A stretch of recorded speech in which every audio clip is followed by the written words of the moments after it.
Guys, let's make my all time favourite recipe olan. അപ്പോൾ നമ്മളിന്ന് ഉണ്ടാക്കാൻ പോകുന്നത് ഓലനാണ്. അപ്പോൾ അതിനായിട്ട് നമുക്കൊരു ചട്ടിയിലേക്ക് കുമ്പളങ്ങ, അതുപോലെ പച്ചമുളക്, സോൾട്ട്, വെള്ളം, ഇത്രയും സംഭവങ്ങൾ ആഡ് ചെയ്തിട്ട് ഇത് നന്നായിട്ട് വേവിക്കാനായിട്ട് വെക്കാം. അപ്പോൾ നമുക്കിത് അടച്ചിട്ട് വേവിക്കാനായിട്ട് വെക്കാം. വെന്ത് കഴിഞ്ഞ് കഴിഞ്ഞാൽ ഇതിൻ്റെ വെള്ളമൊക്കെ നന്നായിട്ടൊന്ന് വറ്റണം. ആ ടൈമിലാണ്, ഒരുപാട് വറ്റണ്ട, അത്യാവശ്യം വെള്ളം ഉണ്ടാവണം. ഇതേപോലെയൊക്കെ വെള്ളം ഉണ്ടായിരിക്കണം. ആ ടൈമിൽ നമുക്ക് പയർ വേവിച്ചത് ആഡ് ചെയ്ത് കൊടുക്കാം. പയർ ആഡ് ചെയ്തിട്ട് നന്നായിട്ട് മിക്സ് ചെയ്യുക. മിക്സ് ചെയ്തതിന് ശേഷം വീണ്ടും അടച്ചു വയ്ക്കാം. ആ പയറിൻ്റെ ഫ്ലേവറൊക്കെ കുമ്പളങ്ങയിലേക്ക് കിട്ടാനായിട്ടാണ്.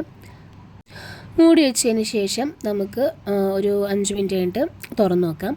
തുറന്ന് നോക്കുമ്പോൾ നന്നായി ഇങ്ങനെ തിളച്ച് നിൽക്കുന്നുണ്ടാവും. ഈ ടൈമിൽ നമുക്ക് പാൽ ഒഴിച്ചിട്ട് അപ്പം തന്നെ ഫ്ലെയിം ഓഫ് ചെയ്യണം. അല്ലാന്നുണ്ടെങ്കിൽ പാൽ ഇങ്ങനെ പിരിഞ്ഞ പോലെ ആ ഒരു കൺസിസ്റ്റൻസി ആവും. അപ്പോൾ നമുക്ക് അങ്ങനെ വേണ്ട. അപ്പോൾ നമുക്ക് ഫ്ലെയിം ഓഫ് ചെയ്യാം. കുറച്ച് പച്ച വെളിച്ചെണ്ണ ഒഴിച്ച് കൊടുക്കാം. വേപ്പിലയിടാം.